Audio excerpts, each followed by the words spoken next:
আমাদের সামান্য একটা ভুলের কারণে আজকে অনেক কিছু হয়ে যেত। আজকে বাসায় ছিল স্পেশাল কিছু আয়োজন। কেন হলো, কি করলাম, তার সবটাই থাকছে আজকে ব্লগ। হ্যালো এভরিওয়ান, আসসালামু আলাইকুম। সবাই কেমন আছো? বাপের বাড়ি চলেছি গতকালকে সন্ধ্যাবেলায়। আর দেখো সকাল 8টা বাজে আম্মু তো খুব চিল্লাচিল্লি যে জান্নাত ঘুম থেকে ওঠ, ঘুম থেকে ওঠ। কারণ আমি গতকালকে আসার পর দেখছি আমার আম্মু খুব অসুস্থ। তো আম্মুকে আমার আব্বু হচ্ছে ঘুমের ওষুধ খায় ঘুম পড়াইছি।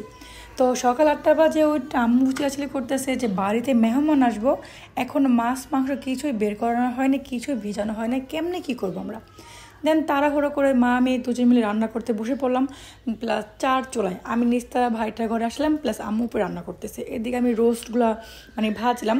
দেন আজকে যে কী পরিমাণে প্যারার মধ্যে ছিলাম, যদি আম্মু ঠিক মতো ওই সে তো ঘুম ওষুধ খেয়ে ঘুমাইছে, তারপরও যদি সে 8টা বাজে ঘুম থেকে না উঠতো, আজকে আমরা কিছুতে মেহমান আপ্যায়ন করতে পারতাম না।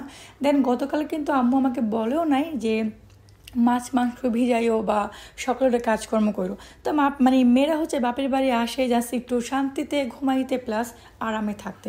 আমি ভাই সেম শান্তির মতন ঘুমাইতেছি, আমাদের সকাল এত কাজ সেটা তো আমাদের মনেই ছিল না। সো যাই হোক, যেমনি হোক আলহামদুলিল্লাহ বিসমিল্লাহ করে যে কোনো কাজ শুরু করলে কিন্তু সুন্দর মতন সেটা সম্পূর্ণ হয়। এদিকে মা মেয়ে প্রচণ্ড কাজ করতেছে, ধুমিয়ে রান্না করতেছি। আম্মুর তো গতকালকে থেকে ঠান্ডা জ্বর প্লাস হচ্ছে প্রেশার একটু সমস্যা। দেন যতটুকু পারছি চেষ্টা করছি আম্মুকে সব রকমের কাজে সাহায্য করতে। তো আজকে হচ্ছে আমি রোস্ট রান্না করছি, আজকে আমাদের দুপুরে কী কী আইটেম ছিল সেটা তোমাদের আমি দেখাবো। আর দিনটা তো খুবই স্পেশাল, কারণ যাই হোক তোমার ভিডিওতে দেখতেই পারবা। যেহেতু দিনটা শুক্রবার, সেক্ষেত্রে আমার ভাই সকাল সকাল গোসল করে রেডি, কারণ সে যাবো নামাজ পড়তে। এই দিনটার জন্য ওরা খুবই আগ্রহ হয়ে থাকে, যেমন সোহান ঠিক হাসান। সো এদিকে আমার ঘর টরও গোছানো হইতেছিল। আর যেহেতু একটা স্বাদের অনুষ্ঠান, তা তোমাদের বলেই দিলাম যেহেতু একটা স্বাদের অনুষ্ঠান, সেই ক্ষেত্রে তো চই পিঠা বানাইতেই হইব। তো কালকে সেদিকে আম্মু চই পিঠাগুলো বানাই ফেলছে, সকালে রান্না করছে। আর এদিকে তো ঘর তো সব কিছু গোছানো হয়ে গেছে।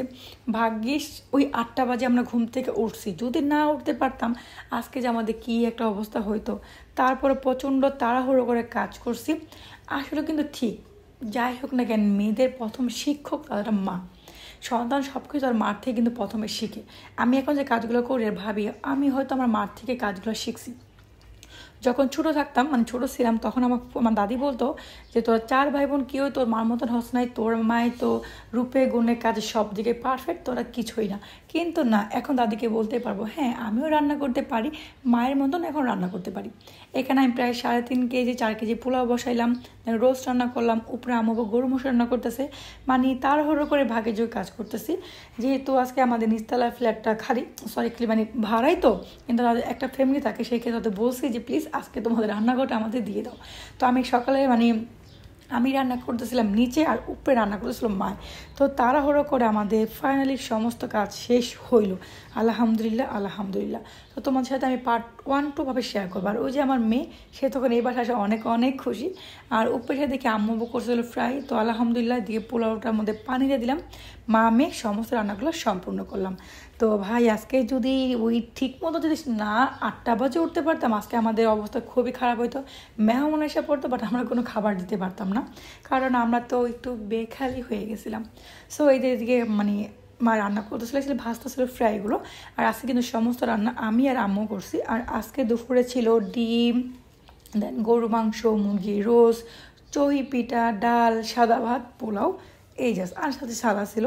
চিন্তা ছিল আরও কিছু করবো, যেমন বেগুন ভাজা, পটল ভাজা, কিন্তু সময়ের অভাবে এতটা কিছু করতে পারি না। তারপর যতটুকু পারলাম চেষ্টা করলাম। আজকে আমাদের বাড়িতে প্রচুর খাওয়া দাওয়ার আয়োজন আর অনেক অনেক আনন্দ। সো যেহেতু সব রান্নাবাড়ির শেষে থেকে আমি আমার বোনের জন্য ওই চই পিঠাও প্লেটটা সাজাইলাম। সো পরবর্তী ব্লগে দেখতে পারবা। আজকের মতো এখানে শেষ করলাম। টাটা, আল্লাহ হাফেজ।